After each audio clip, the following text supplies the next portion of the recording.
கிட்டத்தட்ட பல கோடி ஆண்டுகளுக்கு முன்னாடி உருவான ஒரு மிக மிக பழமையான இடத்தை. வணக்கம் நேயர்களே, நிஜம் நிகழ்ச்சிக்கு உங்களை வரவேற்கிறதுல ரொம்ப சந்தோஷம். வாரம் ஒரு சுவாரஸ்யமான தலைப்புல உங்களை சந்திச்சுட்டு வர்றோம். அந்த வகையில இந்த வாரம் நிஜம் நிகழ்ச்சியில நாம பார்க்க போறது ஒரு தொன்மையான இடத்தை பத்தி தான். தொன்மைனா 50 வருஷமோ 100 வருஷமோ 1000 வருஷமோ இல்லைங்க, கிட்டத்தட்ட பல கோடி ஆண்டுகளுக்கு முன்னாடி உருவான ஒரு மிக மிக பழமையான இடத்தை பத்தி தான் பார்க்க இருக்கோம். நம்ம பாட்டனுக்கெல்லாம் பாட்டனார்கள் பலர் வாழ்ந்த பூமி இது. மனுஷங்க தோன்றதுக்கு முன்னாடியே இந்த உலகம் தோன்றிடுச்சு. உலகம்னா பாறை, கல், மண், கடல், பனி பிரதேசம், பாலைவனம் இதெல்லாம் தாங்க. இவையெல்லாம் வெறும் இயற்கை செல்வங்கள் இல்ல, பூமி தாயோட செல்வங்கள். இவையெல்லாம் தோன்றதுக்கு அப்புறம் அமீபாங்கிற ஒற்றை உயிர்ல இருந்து உருவானதுதான் எல்லா ஜீவராசிகளும். அதுக்கப்புறம் குரங்குல இருந்து வந்தவன் தான் மனுஷன்னு சொல்லுவாங்க. அப்படியே கொஞ்சம் கொஞ்சமா பரிணாம வளர்ச்சி அடைஞ்ச மனிதன் நம்ம இந்தியாவில முதன்முறையா எந்த இடத்துல வாழ்ந்தான் தெரியுமா? தெரிஞ்சுக்க வாங்க, நிகழ்ச்சிக்கு போகலாம்.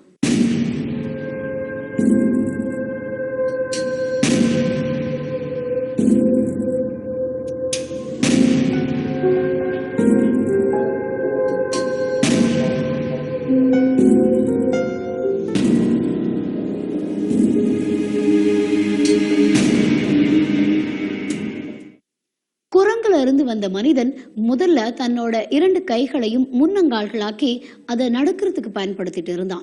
அதுக்கப்புறம் முதுகெலும்பு கொஞ்சம் நிமிர்த்தி கைகளை கீழே ஊனாம நடக்க ஆரம்பிச்சான். கொஞ்சம் கொஞ்சமா பரிணாம வளர்ச்சிங்கிற வியக்கத்தக்க மாற்றம் அவனுக்குள்ள ஏற்பட்டுச்சு. ஆடைகளின்றி உலவி வந்த மனிதன் அந்த பரிணாம வளர்ச்சியோட சேர்ந்து வளர்ந்த அறிவு வளர்ச்சியை வச்சுக்கிட்டு ஆயுதம் செஞ்சான். இலை தழைகளை எடுத்து ஆடையா உடுத்திக்கிட்டான். அப்புறம் விலங்குகளை வேட்டையாடிய மனிதன் குளிர சமாளிக்க அதோட தோலையும் முறிச்சு உடல்ல சுத்திக்கிட்டான். அதுக்கப்புறம் வளர்ந்ததுதான் இந்த கம்ப்யூட்டர் வளர்ச்சி எல்லாம். இப்போ நம்ம உள்ளங்கையில உலகத்தையே சுழற்றோம். அதுக்கு காரணம் கையெடுக்க மந்திர கோலா கையில வச்சிருக்க ஸ்மார்ட் போன்கள் தான். சரி, எந்த தொழில்நுட்ப வளர்ச்சியும் இல்லாத ஆதி காலத்துல மனுஷன் எப்படி வாழ்ந்தான்னு தெரிஞ்சுக்க எல்லாருக்குமே ஆர்வமா இருக்கும். அப்படிப்பட்ட ஆதி மனிதனோட வாழ்க்கை எங்க உருவாச்சு, எப்படி பரவுச்சு, இந்தியாவுக்கு எப்போ வந்தோம், இந்தியாவுல எங்க இருந்து மனித நடமாட்டம் தொடங்குச்சுன்னு தெரியுமா? எல்லா கலையிலும் மனித இனத்துக்கு முன்னோடியா இருக்க நம்ம தமிழ்நாட்டுல தான் இந்தியாவிலேயே முதன்முறையா ஆதி மனிதன் நடமாடினான். ஆச்சரியமா இருக்கா? சரி வாங்க, அதே ஆச்சரியத்தோட நிகழ்ச்சிக்கு போகலாம். பிற ஆதி மனிதர்கள் அனைவரும் சப்தத்தாலும் கூக்குரலாலும் சைகையாலும் பேசிக் கொண்டிருந்த போதே தமிழர்களாகிய நாம் கவிதைகள், காவியங்கள் என தேன் தமிழ் மொழியில் பல வித்தைகளை காட்டி அனைவரையும் அசத்திவிட்டோம். அதுபோல் மனித இனத்துக்கு முன்னோடியான ஆதி தமிழர்கள்தான் இந்திய நிலப்பரப்பிலேயே முதன்முறையாக காலடி எடுத்து வைத்து இனம் வளர்த்தவர்கள். அதுவும் நமது தமிழகத்தில் தான் என்பது பெருமை கொள்ளக்கூடிய ஒரு விஷயம். இதற்கு அத்தாட்சியாக சிங்கார சென்னையில் இருந்து 60 கிலோமீட்டர் தொலைவில் உள்ள திருவள்ளூர் மாவட்டத்தில் வியக்க வைக்கும் பல ஆதாரங்கள் கண்டறியப்பட்டுள்ளன. இங்க பின்னால இருக்கும் அள்ளிக்குளி மலைத்தொடர் திருவள்ளூர் மாவட்டத்தில் குடியம் அப்படிங்கிற கிராமத்துக்கு பக்கத்தில் அமைஞ்சிருக்கு. இது சென்னையிலேருந்து ஒரு 70 கிலோமீட்டர் தூரத்தில் இருக்குது. இந்த மலைத்தொடரில் 2 குகைகள் இருந்திருக்கு. அந்த குகைகள் எப்படி அமைஞ்சிருக்குன்னா, பெருமழை காலத்தில் ஏற்பட்ட வெள்ளத்தில் அடிச்சுட்டு அந்த பாறைகள் உருவாகி இந்த படிவு பாறைகள்னு சொல்லுவாங்க இதை. ஸோ அந்த பாறைகள் மூலிமா உருவான 2 குகைகள் இங்கே அமைஞ்சிருக்கு. இந்த குகையை முத ஆவணப்படுத்தினது 18ஆம் நூற்றாண்டில் பிரிட்டிஷ்லேருந்து வந்த ஒரு ஜியாலஜிஸ்ட். திருவள்ளூர் மாவட்டத்தில் உள்ள குடியம் குகை அமைந்திருக்கும் பகுதிக்குள் நுழையும் போதே நம்மை வரவேற்கும் பலகையில் உள்ள ஒரு சங்கதி அதிசயக்க வைக்கிறது. இந்த பலகையில் எழுதப்பட்டிருக்கும் வாசகத்தை அவ்வளவு எளிதில் யாரும் கடந்துவிட முடியாது. இந்த குகை சுமார் 1,00,000 ஆண்டுகளுக்கு முந்தைய குகை என்பதே அந்த சங்கதி. நம் குடும்பத்தில் நமக்கு முந்தைய சந்ததி பற்றிய சங்கதி அறிந்தாலே வியந்து கேட்போம். அப்படி இருக்க மனித இனம் தோன்றிய கதையும் அதன் சூழலையும் அறிய எவ்வளவு ஆவல் மனிதர்களுக்கு ஏற்படும் என்பதை இந்த பலகையை காணும் மனிதர்களின் உணர்வை கண்டால் விளங்கும். 1,00,000 ஆண்டுகளுக்கு முந்தையது என்ற வாசகத்தால் ஈர்க்கப்பட்டவர்கள் நிச்சயம் அந்த குகை எப்படி இருக்கும் என்பதை ஒரு முறையேனும் பார்த்துவிட வேண்டும் என நினைப்பதில் ஆச்சரியம் ஒன்றும் இல்லை. நான் இந்த பகுதிக்கு ஒரு 3 வருஷம் முன்னால் ஒரு பார்வையாளனா இந்த இடத்த பார்க்க வந்திருந்தேன். ஸோ அப்போது ஒரு சைன் போர்டு இருந்தது அங்கே. அதாவது 1,00,000 வருடங்களுக்கு முன்னால் கற்கால மனிதர்கள் வாழ்ந்த குகை போகும் வழி அப்படின்னு. அது பார்த்தோன்னே எனக்கு ரொம்ப ஆச்சரியமாகவும் நம்பவும் முடியல. ஆச்சரியமாகவும் இருந்து அதே சமயம் நம்ப முடியல. ஸோ இது எந்த அளவுக்கு இவங்க ஆத்தென்டிகேட்டடாக சொல்கிறாங்க அப்படின்னு சொல்லிட்டு நான் திரும்ப அந்த கேள்விக்கான விடை எனக்கு தான் தேட ஆரம்பித்தேன். அப்போ நான் போய் ஆன்லைனில் செக் பண்ணும்போது எனக்கு போதுமான தகவல் இல்லை. அதுவும் எல்லாரும் நம்பத்தகுந்த ஒரு வெப்சைட்னா அந்த விக்கிபீடியா சொல்லுவாங்க. அந்த விக்கிபீடியா பேஜ்லேயே இப்படி ஒரு குடியம் கேஸுங்கிற இதுவும் இல்லை. ஸோ அதுக்கப்புறம் தான் என்னோட தேடல் அந்த ரிசர்ச் ஆரம்பித்தேன். வரவேற்பு பலகையை கடந்து உள்ளே சென்றால் ஒற்றையடி பாதை நம்மை வழி நடத்துகிறது. இதுதான் குகைக்கு செல்வதற்கான வழி என நம் முன்னோர்கள் காட்டிச் சென்ற பாதை இது. மனிதனின் காலடி பட்டு புல் பூண்டு முளைக்காமல் பட்டு போன ஒற்றையடி நிலமே அது. ஆதி மனிதன் கால்கள் நடந்து ஸ்பரிசம் பெற்ற அதே ஒற்றையடி பாதையில் தான் நாமும் பயணிக்கிறோம் என நினைத்தாலே சிலிர்ப்பூட்டும் அளவுக்கு ஒருவித உணர்ச்சி பெருக்கு எழுவதை தவிர்க்க முடிவதில்லை. வழிநெடுக கரம் தொழுது வரவேற்கும் சில பச்சை மரங்கள் சில சமயம் தோலை பதம் பார்க்கும் முட்களாகவும் மாறி கை கால்களை கிழிக்கின்றன. எனவே குகையை அடைவதற்குள் சாகச பரிசாக ஒரு குட்டி காயத்தையாவது நாம் பெற்றிடுவோம். குடியம் குகை இங்கேருந்து உங்களுக்கு ஊத்துக்கோட்டையிலேருந்து ஒரு 12 கிலோமீட்டர் தொலைவில் அமைஞ்சே இருக்கு. இங்கேருந்து போகிற வழின்னு பார்த்தீங்கன்னா காட்டு வழி தான். எந்த வாகனம் போகிற வசதியெல்லாம் கிடையாது. மெயின் ரோட்லேருந்து ஒரு 6 கிலோமீட்டர் தொலைவு நடக்க வேண்டியது இருக்கும். ஒத்த வழி பாதை தான். மரம் செடி கொடியெல்லாம் நிறையவே இருக்கும். நீங்கள் போகிற வழியில் எப்போவுமே குனிஞ்சா போலேயே போகிற மாதிரியும் சில வழித்தடங்கள் இருக்குது. அந்த வழித்தடத்தில் மக்கள் எப்போவுமே ஊர்ந்து செல்கிற போலையும் அங்கே கோயிலுக்கு நாங்கள் வேண்டுதல்ன்ற போது மட்டும்தான் அங்கே போகிறோம். குகைக்கு போற பாதையே இவ்வளவு மிரள வைக்குதுன்னா அந்த குகை எவ்வளவு பிரம்மாண்டமா இருக்கும். கைகளை கீறி போற சில முட்புதர்கள் மட்டும் இல்லைங்க, இன்னும் உயிரையே சொட்டு மிச்சம் இல்லாம உறிஞ்சி குடிக்கக்கூடிய சில ஆபத்தான விஷ பட்சிகளும் இங்க உலவிக்கிட்டு தான் இருக்கு. 1,00,000 வருஷத்துக்கு முன்னாடி ஆதி மனிதன் வாழ்ந்த குகையை பார்க்க யாருக்கு தான் ஆர்வம் வராது? அப்படிப்பட்ட தொன் மாந்தர்களோட வாழ்க்கை முறை மிகவும் வித்தியாசமானது.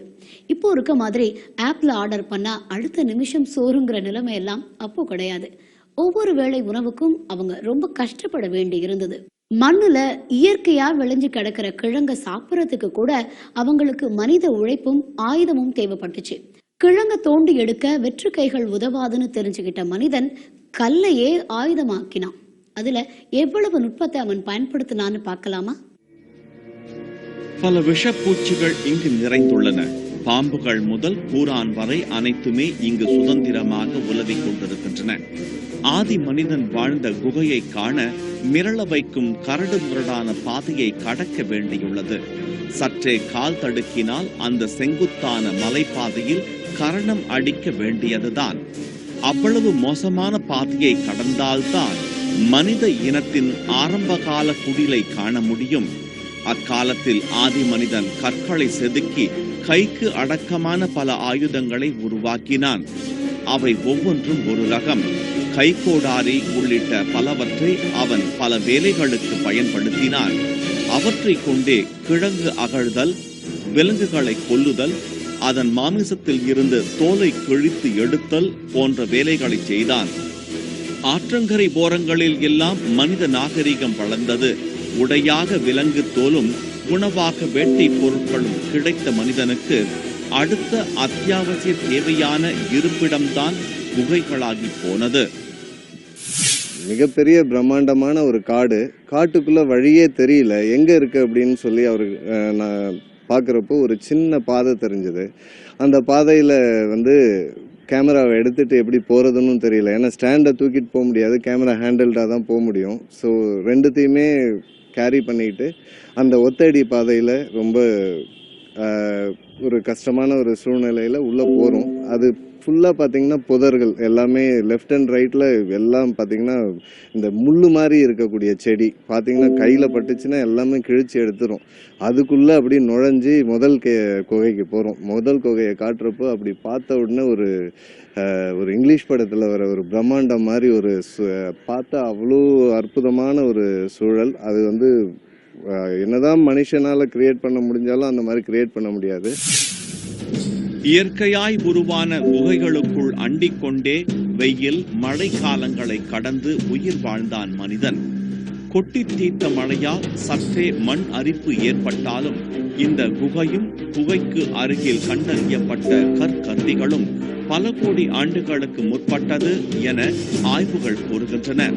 பெரிய பெரிய பாறைகளில் இருந்து பெயர்த்தெடுத்த பாறை துண்டுகளை கொண்டு அதை மற்றொரு கல்லால் செதுக்கி கூரான முனையை அவன் உருவாக்கினான். அந்த கூரான முனையை சரியான முறையில் பிரயோகப்படுத்த கைப்பிடிக்கு ஏற்றாற்போல் உள்ளங்கைக்குள் அடங்கும் பகுதியை சற்று கூர் மலிந்ததாக உருவாக்கி தன் கரங்களை காத்து கொண்டான். இந்த கல் ஆயுதம்தான் மனித நாகரீக வளர்ச்சியின் பிள்ளையார் சுழி. தன் கைக்கு பாதிப்பு ஏற்படுத்தாமல் விலங்குகளை கிழிக்கும் பக்கத்தை கூராக்கிய அந்த புத்திசாலித்தனமான பக்குவம்தான் மனித குல வளர்ச்சியின் முதல் சிறந்த பகுத்தறிவு. அன்று முதல் மனிதன் சிந்திக்க சிந்திக்க பல அபார வளர்ச்சிகளை அவன் அடைந்து விட்டான், அடைந்தும் வருகிறான். நேச்சுரலாக வந்து இது மாதிரி பெபிள்ஸ் என்ற ஒரு இருக்கு, அந்த சூழ்நிலையில் வந்து அது கிடைக்காது, இயற்கையில் கிடைக்காது. ஆனால் வந்து இவைகள் வந்து பெபிள்ஸ் அண்ட் போல்டர்ஸ் என்ற இயற்கை சூழ்நிலை கிடைக்கிறதால வந்து அவனுக்கு வந்து பெரும் பாறைகளை உடைத்து செய்யக்கூடிய அந்த வசதி வாய்ப்புகள் அவனுக்கு இல்லை, அந்தளவுக்கு அறிவும் கிடையாது. ஆனால் இந்த பாறைகளை வச்சு அவன் வந்து அழகாக வந்து உடைச்சி இதை வந்து இது மாதிரி வந்து ரெண்டு பக்கமும் வந்து சரிசமமாக வந்து செதுக்கி ஒரு பக்கம் கூறாக்கி இதை வந்து அவன் வந்து வேட்டையாடுதலுக்கும் பள்ளம் தோண்டுவது மற்ற பல வகையான ஒரு அவனுடைய செயல்பாடுகளுக்கு வந்து இது மாதிரி வந்து கற்களை வந்து அவன் உருவாக்கக்கூடிய அறிவை வந்து அவன் வந்து வளர்த்துக்கிறாங்க. இதுக்கு பக்கத்தில் இருக்கிற ஒரு 10 to 15 கிலோமீட்டர் பக்கத்தில் இருக்கிற அத்திரம்பாக்கம் அப்படிங்கிற கிராமத்தில் குடத்தலை ஆற்று பகுதியில் கிடைச்ச 2011 சாந்தி பப்பு என்கிற ஆர்கியாலஜிஸ்ட் பண்ண ஆய்வின்படி அந்த கற்கருவிகள் உபயோகித்து சுமார் 15 லட்சம் வருடங்களுக்கு மேலானவை என்று பதிவு பண்ணியிருக்காங்க. அது வந்து இப்போது பண்ண ஒரு லேட்டஸ்ட் ரிசர்ச். அது வந்து அவங்க ஒரு யூஎஸ் சயின்ஸ் மேகசினில் பப்ளிஷ் பண்ணியிருக்காங்க. யூஎஸ்ஏ டுடேல மற்ற உலக நாடுகள்லையும் இதை பற்றி பேசப்பட்டிருக்கு. அதாவது நம்மளோட இந்திய வரலாற்றையே மனிதகுல வரலாற்றையே ஒரு மாற்றி அமைத்த ஒரு ஆய்வு அது.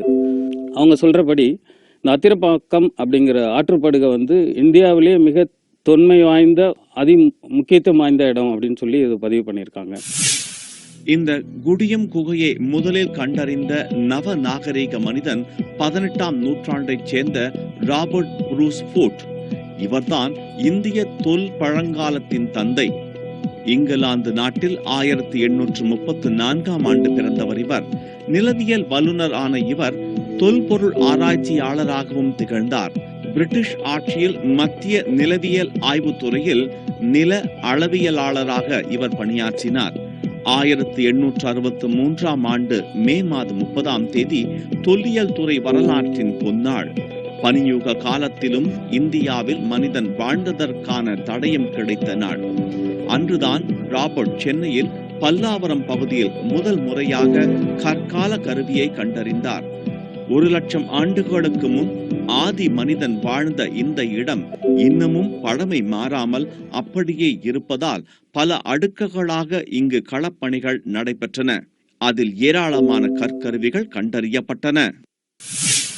1863ஆம் வருடம் மே மாதம் 30ஆம் தேதி சென்னைக்கு அருகில் உள்ள பல்லாவரம் என்ற ஊருக்கு புறம்பே உள்ள ஒரு செம்மண் மேட்டிலே ஒரு கல்லாயுதத்தை, பழைய கற்கால கல்லாயுதத்தை ஆங்கிலேய நிலவியல் அறிஞர் சர் ராபர்ட் புரூஸ் ஃபுட் என்பவர் கண்டுபிடித்தார்.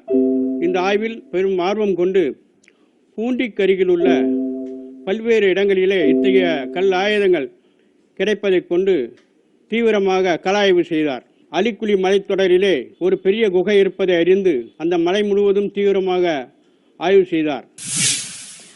கற்கருவிகள் குவியல் குவியலா கிடைக்கிறதால கற்கருவிகளோட தொழிற்சாலையா இந்த இடம் இருந்திருக்க கூடும்னு ஆராய்ச்சியாளர்கள் சொல்றாங்க. வரலாறு எல்லாம் எழுத ஆரம்பிக்கிறதுக்கு முன்னாடியே இருந்த இந்த இடம் இப்போ வரைக்கும் எந்த மாற்றமும் இல்லாம பழமைங்கிற கொஞ்சம் கூட மாறாம அப்படியே இருக்கு. நம்ம தமிழ்நாட்டுல இருக்கிற இந்த உலக பிரசித்தி பெற்ற இடத்தை பத்தி நம்மள பலருக்கு தெரியல. ஆனா இந்த குகை பத்தின ஒரு ஆவணப்படம் பிரான்ஸ்ல அங்கீகரிக்கப்பட்டிருக்கு. உள்ளூர்ல பொருட்டா மதிக்கப்படாத ஒரு வரலாற்று சிறப்பு வாய்ந்த இல்ல வரலாற்றை விட சிறப்பு வாய்ந்த இடத்தை பத்தி பெரும் சிரத்தையோடு எடுக்கப்பட்ட ஆவணப்படம் உலக புகழ்பெற்ற கேன்ஸ் பிலிம் ஃபெஸ்டிவல்ல திரையிடப்பட்டிருக்கு.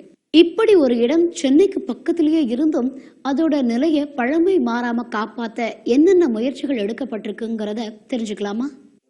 குடியம் குகையில் கண்டறியப்பட்ட கருவிகள் வரலாற்றுக்கு முந்தைய காலத்தைச் சேர்ந்தது.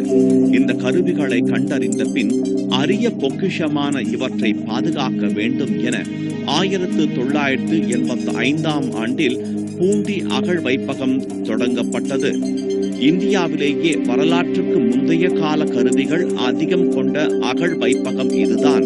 ஆராய்ச்சி வல்லுநர்கள், பள்ளி கல்லூரி மாணவர்கள் மட்டுமல்லாமல் இந்திய வரலாற்றை அறிந்து கொள்ள ஆர்வம் உள்ளவர்கள் அனைவரும் அதிகம் படையெடுக்கும் இடம் இது.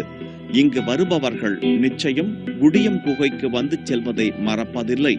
காரணம், இப்படிப்பட்ட மிக மிக தொன்மை வாய்ந்த மனிதர்கள் வாழ்ந்த இடத்தில் நம் காலடியும் பட வேண்டும் என்று வரலாற்று பிரியர்களின் ஆறாத ஆசையே. என்னோட வரலாற்று சான்று, புவியியல் சான்று எல்லாத்தையும் முழுமையாக தொகுத்து முடிக்கிறதுக்கு ஒரு 3 வருடங்கள் ஆச்சு. ஸோ 3 வருஷம் கழித்து இதெல்லாம் ஃபுல்லாக எடிட் பண்ணி இதை ஒரு டாக்குமெண்ட்ரியாக பண்ணி முடித்தப்போ எங்களுக்கு எதேச்சியாக வந்து கேன்ஸ் திரைப்பட விழா பற்றியான இது கிடச்சிது. நானும் வசந்தும் சேர்ந்து அதுக்கு வந்து அப்ளை பண்ணியிருந்தோம். ரொம்ப சர்ப்ரைசிங்காக வந்து எங்களோட டாக்குமெண்ட்ரியை வந்து அவங்க ஸ்க்ரீன் பண்ணி பார்த்துட்டு எங்களுக்கு ஒரு இமெயில் வந்தது. இந்த மாதிரி உங்களோட படம் வந்து ஷார்ட் ஃபிலிம் கார்னர் அப்படிங்கிற ஒரு பிரிவில் வந்து திரையிடுறதுக்கு வந்து எங்களுக்கு தேர்வு பண்ணியிருந்தாங்க. ஸோ இதுக்கான 2 அழைப்புதல் வந்து நானும் வசந்தும் வந்து அந்த ஃப்ரான்ஸில் உள்ள கேன்ஸ் திரைப்பட விழாவுக்கு போயிட்டு வந்திருந்தோம். ஸோ இது வந்து நம்ம ஊர் பாரம்பரியத்தை ஒரு உலகத்துக்கு கொண்டு போன ஒரு முக்கியமான ஒரு வாய்ப்பாக இருந்தது. இங்கு வருபவர்களை ஒரு அமானுஷ்யம் பின்தொடர்கிறது. 2 நாய்கள் குகைக்கு வருபவர்களின் முன்னரும் பின்னரும் காவலுக்கு எப்போதுமே வருகின்றன. சற்று நம்மை விட்டு விலகி முன்னே நடந்து சென்று விட்டால் நம் பாதங்கள் அதன் அருகே நெருங்கும் வரை காத்திருந்து நம்மை வழி நடத்தி செல்கிறது. நாய்கள் ஏன் காவலுக்கு வருகின்றன எனும் புதிருக்கு யாருமே விடை கண்டதில்லை. இன்று நேற்று அல்ல, கிட்டத்தட்ட 40 ஆண்டுகளுக்கும் மேல் வருபவர்களை எல்லாம் 2 நாய்கள் பின்தொடர்வது வாடிக்கையான ஒன்றுதான் என அனைவரும் கூறுகின்றனர். வழிநெடுக ஆள் அரவமற்ற ஒற்றையடி பாதையில் வழித்தோடனாக வரும் நாய்கள் யாரையும் தொந்தரவு செய்வதில்லை. அதுவே ஒரு அளவிற்கும் மேல் குகையை தாண்டி சென்றால் வழிமறித்து போக வேண்டாம் என எச்சரிப்பதாக கூறுகின்றனர் குடியம் குகை பற்றி ஆவணப்படம் எடுத்தவர்கள். இந்த இடத்த வந்து முறைப்படி பதிவு செய்யலான்னு சொல்லி நானும் என்னோட நண்பர் வசந்தும் வந்து இந்த இடத்துக்கு ஷூட் பண்ண வந்திருந்தோம். ஸோ அப்போ வந்து எங்களுக்கு யாரும் வழிகாட்டுதலும் இல்லை. அந்த இடத்துக்கு எப்படி போகணும் எங்கன்னு தெரியாது. ஸோ அந்த குடியம்ங்கிற கிராமத்துக்கிட்ட காரை நிறுத்திட்டு நாங்கள் நடந்து போகிறப்போ எங்களை ஃபாலோ பண்ணி 2 நாய்ங்க தான் கூட வந்தது. ஸோ அவங்க 2 பேர்த்து துணை, அவங்க ஒரு வழிகாட்டி மாதிரியே இருந்தாங்க. ஒரு மாதிரி எங்களுக்கு முன்னாலேயும் பின்னாலேயும் பாதுகாப்பாக வர மாதிரியே இருந்துச்சு. ஸோ முதல் நாள் வந்து நாங்கள் 2 பேர் தான் அந்த இடத்த போய் ஷூட் பண்ணிகிட்டு இருந்தோம். ஷூட் பண்ணிகிட்ருப்போ ஒரு கொஞ்சம் மாலை பொழுது ஆயிடுச்சு, ஈவினிங் ஆகிடுச்சு. அதுக்கப்புறம் எங்களால் அந்த இடத்துக்கு லைட்டிங்கும் இல்லாததுனால கிளம்பலான்றப்போ இன்னும் கொஞ்சம் ஷார்ட்ஸ் எடுத்துகிட்டு போகலாங்கிறப்போ எங்கள் கூட வந்து அது வரைக்கும் துணையாக இருந்த நாய் வந்து ஒரு கட்டத்தில் வந்து என்னை வழிமறித்து நின்றுச்சு. சரி, அதுக்கப்புறம் தான் நாங்கள் கொஞ்சம் சுதாரிச்சுட்டு சரி இதுக்கு மேலே இந்த இடத்துல இருக்க வேண்டாம் அப்படின்னு சொல்லி கிளம்பி வந்துட்டோம். ஸோ இது வந்து இது சாதாரணமாக நினச்சிட்டு இருந்தோம். அப்புறம் பார்த்தா இந்த சைட்டை பற்றி பிளாகில் போட்டிருக்கிற மற்ற நண்பர்கள்லாம் பார்த்துருந்தா எல்லாரும் இதை நோட் பண்ணியிருக்காங்க. அதுக்கப்புறம் நான் தொல்லியல் துறையில் போயிட்டு ஒரு சீனியர்கிட்ட பேசிகிட்டு இருக்கும்போது அவர் ரொம்ப கேஷுவலாக சொன்னார், நீங்களாவது இப்போ உங்களுக்கு ரோடு இருக்குது போய் ஷூட் பண்ணுறதுக்கு, நாங்கள் போகிறப்போ ரோடு கிடையாது, கல் மண்ணுமா தான் இருக்கும், அப்போ எங்களுக்கு 2 நாய் தான் கூட வரும் அப்படின்னாரு. அது அவர் சொல்கிறது ஒரு 40-50 வருஷத்துக்கு முன்னால். இது ரொம்ப ஆச்சரியமாக இருந்தது. கூழாங்கற்களில் மணலை குழப்பி கட்டிய வீடு போல் இருக்கும் இந்த குகை மனிதனால் உருவாக்கப்பட்டது அல்ல, இயற்கையாகவே உருவானது. வாயை பிளந்து கொண்டு பிரம்மாண்ட தோட்டத்தில் மிரட்டும் குகைக்குள் செல்லும் போது மௌன மொழியில்தான் பேச வேண்டும். சத்தம் போட்டால் மலை தேனீக்கள் கொட்டி தீர்த்துவிடும். தலைக்கு மேல் 5 அடி உயரத்தில் தேன்கூடுகள் தொங்கும் போது படு ஜாக்கிரதையாகவே நடக்க வேண்டும். கூச்சலால் கூடு கலைத்த தேனீக்கள் விஷ கொடுக்குகளை உடலில் பாய்ச்சாமல் விடாது என்கின்றனர் உள்ளூர்வாசிகள். இந்த இடத்தில்தான் உள்ளூர்வாசிகளின் குலதெய்வமும் உள்ளது. நினைத்த போதெல்லாம் பொங்கல் வைத்து வழிபடுவதாக கூறுகின்றனர் அப்பகுதி மக்கள். மணிச்சம்மா நாங்கள் எப்போவுமே கும்பிட்றது தான். ஞாயிற்றுக்கிழமைனா கடா வெட்டோம், பொங்கல் வைப்போம். எங்கே இருக்கிறவங்க எல்லாம் வருவாங்க. இன்னும் இந்த குகையில வந்து இன்னும் நிறைய சுவாரஸ்யமான விஷயங்கள் பார்த்தது இருக்கு. அதுல மிக முக்கியமான ஒரு விஷயம் என்னன்னா, இது மாதிரி ஒரு அமைப்பு எப்படி இருக்கு அப்படின்னா, கூழாங்கல் வந்து ஒரு மணலோட, நம்ம குடிசை வீடு கட்டுறப்போ நம்ம எப்படி கட்டுவோம், இந்த கொஞ்சம் குழச்சி அதில் நடுவில் சின்ன சின்ன கல் இருக்கும் இல்லையா, அது மாதிரி இருக்கும். பட் ஆனால் இதில் கூழாங்கல் முழுக்க முழுக்க பார்த்தீங்கன்னா அந்த மண்ணோட கலந்து ஒட்டிக்கிட்டு இருக்கும். நீங்கள் உள்ளே போகிறப்போ உங்களோட பயமே எப்படி இருக்கும்னா, அந்த கூழாங்கல்ல ஏதாவது ஒன்று நம்ம தலையில் விழுந்துருமோ அப்படின்ற மாதிரி. இந்த இமயமலையில் ஐஸ் கட்டியெல்லாம் எப்படி அதாவது உருகிறப்போ தொங்கிட்டு இருக்குமோ அந்த மாதிரி ஒரு அமைப்பில் இருக்கும். பார்க்குறப்பயே உங்களுக்கு அந்த ஒரு பிரமிப்பு. இதில் ஒரு ஆதி மனிதன் வாழ்ந்த ஒரு குகை இன்னும் வந்து இயற்கை சீற்றத்தால் அழியாமல் இருக்குன்றது வந்து நமக்கும் நம்ம மக்களுக்கும் கிடைச்ச மிகப்பெரிய பெருமை. பல கோடி ஆண்டுகளுக்கு முன்னால ஆப்பிரிக்காவில தான் முதல் மனித இனம் தோன்றுச்சு. அப்போ கண்டங்கள் எல்லாம் ஒன்னா ஒரே நிலப்பரப்பா இருந்துச்சு. குமரி கண்டமும் பிற கண்டங்களோட ஒன்னா ஒட்டி இருந்ததால இந்தியாவுக்கு ஆதி மனிதர்கள் வந்தாங்க. கூட்டம் கூட்டமா ஆற்றங்கரையோரமா நாடோடிகளா போன ஆதி மனிதர்கள் அங்கேயே தங்கி வாழ ஆரம்பிச்சாங்க. அப்போ ஒரு திடீர் பிரளயம் ஏற்பட்டுச்சு. கண்டங்கள் கலைஞ்சு போய் தனித்தனியே பிரிஞ்சுது. அவ்வளவு ஏன், இன்னைக்கு கூட வருஷத்துக்கு 3 சென்டிமீட்டர் ஆஸ்திரேலிய கண்டம் வடக்கு நோக்கி நகர்ந்துட்டு தான் இருக்கு.